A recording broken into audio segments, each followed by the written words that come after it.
Hello, everybody. This is Gerald Celente, and we are honored to have with us again today Judge Andrew Napolitano. Nobody nowhere that I know of knows what the judge knows when it comes to the Constitution, the Bill of Rights. If you can find somebody, bring him on in, because he's number one. And the number two is that forget the Constitution, the Bill of Rights. They're robbing it from us. So, Judge, thanks for being here today. And it's a pleasure to be with you, Gerald. And you're right. People ask me all the time, is the Constitution an effective instrument to restrain the government? No, it's a dismal failure. Do the Bill of Rights protect rights? No. They're, as far as the government is concerned, they're privileges, not rights. And the government can turn them on and turn them off, just like you turn on a spigot of water in your house. And the courts have allowed the government to do that. The state of human freedom in America today is at a very, very low point.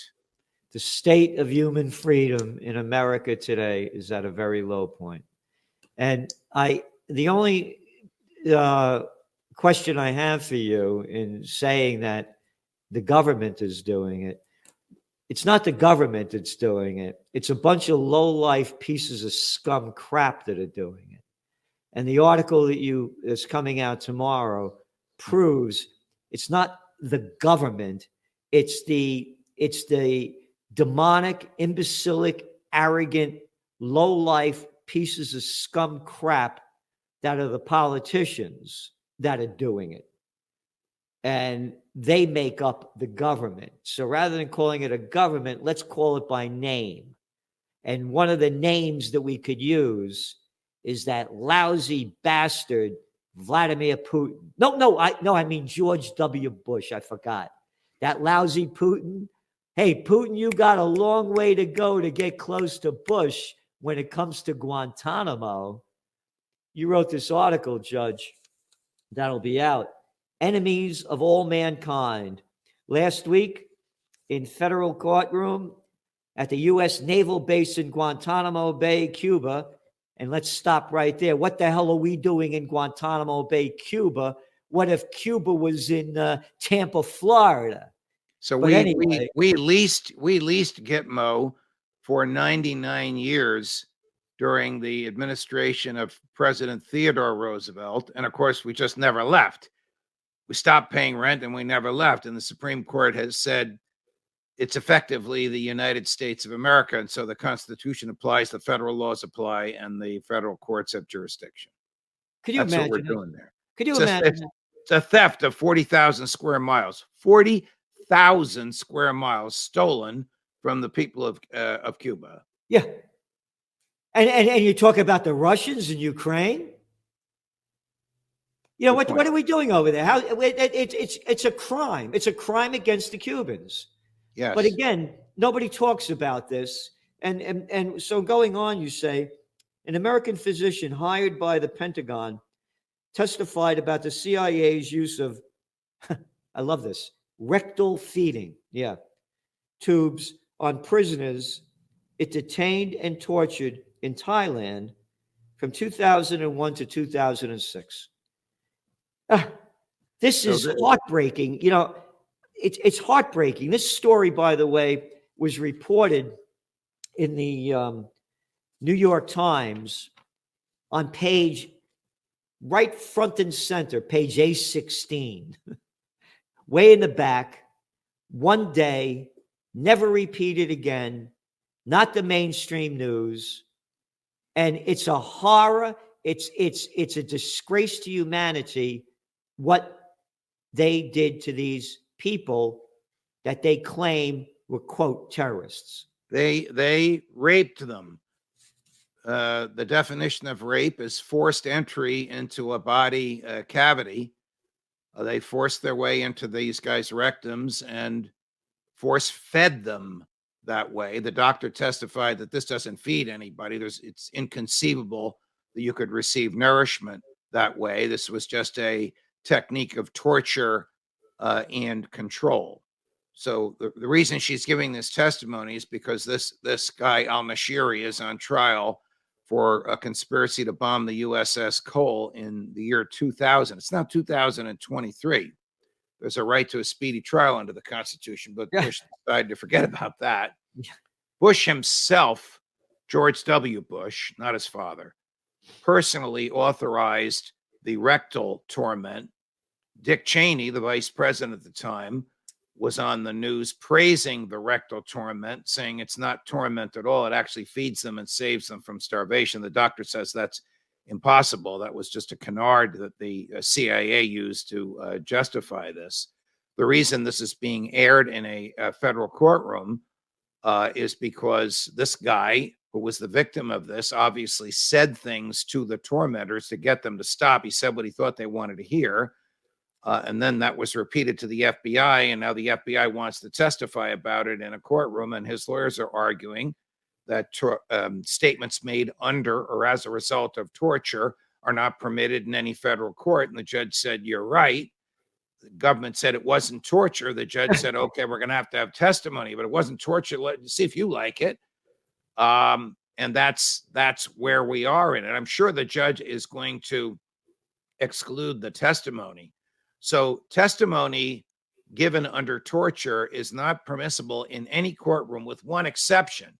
It's permissible in a prosecution against the torturers. You can describe what you said as they did this to you. Question: how many American torturers have been prosecuted by the federal government since 9/11? It's an easy number to remember. 0. We don't know if Bush pardoned them or how this happened, but none of them has been prosecuted. Bush himself could be prosecuted because this is a war crime. The statute of limitations on federal crimes, of which torture is one, it's 20 years in jail, 20 years for each act of torture. They tortured this guy up his rectum for 4 years. Bush himself could be prosecuted as a war criminal, as could the torturers, because torture is a war crime and there's no statute of limitations on torture. I hate writing about this. It's repellent, but the public needs to know what the government did in their name and what the government is getting away with in their name. And now it's coming to shoot them in the foot, because now the government is worried that if juries in Guantanamo hear this, they're going to feel sympathy for the defendants, because there's a track record of them feeling sympathy for defendants. They're human beings on these jurors. They imagined themselves being the recipient of these horrors that expressly prohibited by the Sixth Amendment. Prohibited by the Sixth Amendment? How about prohibited by humanity? Correct. I mean, this is disgusting. And I guess you could call him Dick Cheney because he probably likes to, shove it up the rectum.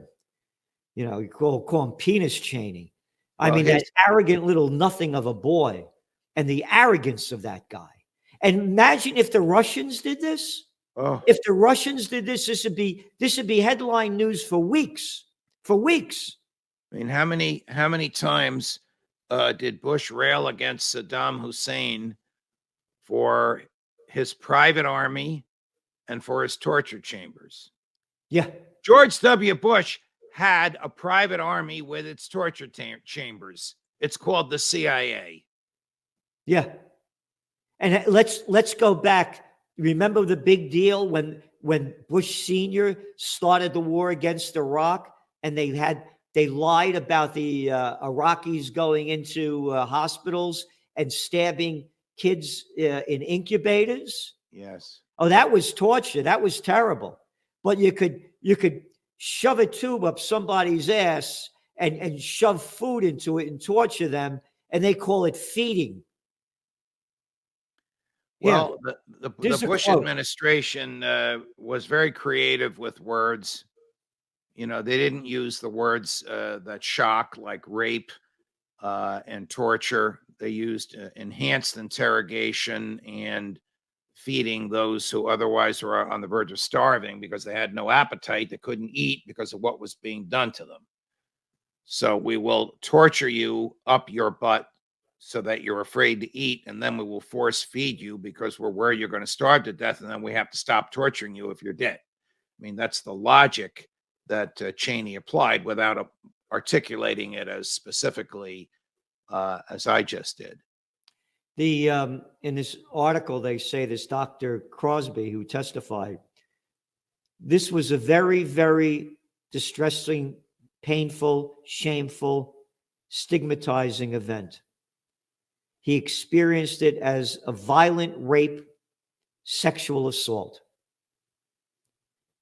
CIA officers consistently discussed it as a technique to punish and manipulate detainees, writing that it was done to gain, quote, total control over the detainee or to help, quote, clear a person's head. This is according to Daniel Jones, who led the research for the Senate investigation. No medical personnel or CIA officers were ever held accountable for these actions.